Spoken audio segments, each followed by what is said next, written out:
You talked about dieting in children, but remember we have elders, and these elders at some point, I think this period of COVID-19, most of them are having trouble accessing food because they are the ones at the high risk of COVID-19 when they get out because their immunity might be so low.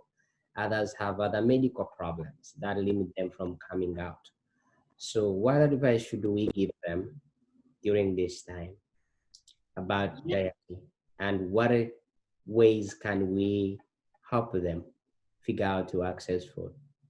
Older populations are at risk because when you get older, sometimes your sense of smell and taste goes away, and that can impact your hunger.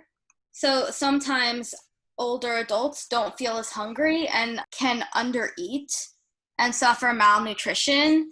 And again, that malnutrition can affect their immunity and make them more likely to get sick. So we want to make sure we're taking care of our elders.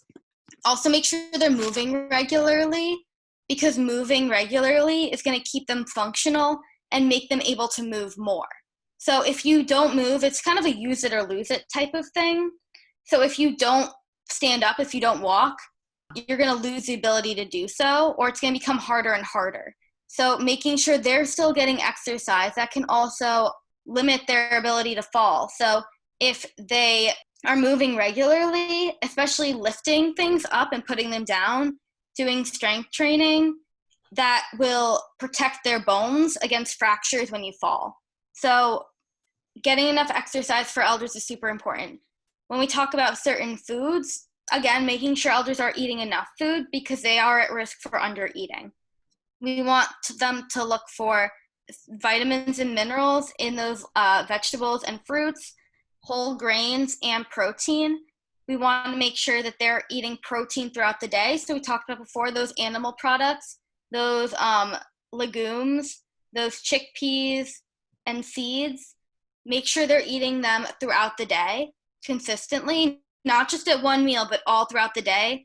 That's also going to protect their ability to move. That's going to protect their muscle mass.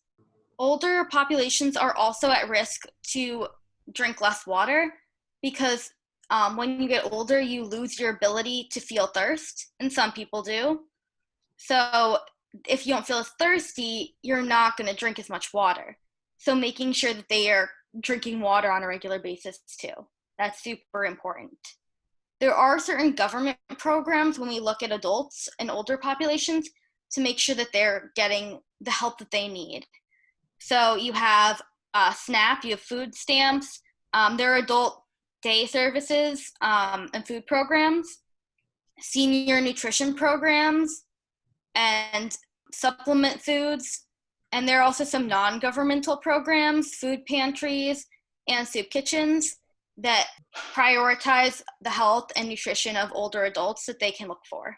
Thank you very much. That's so interesting that we can now advise and talk to our elders, and anyone who will be seeing this video will have an idea to help any elder that comes across their way.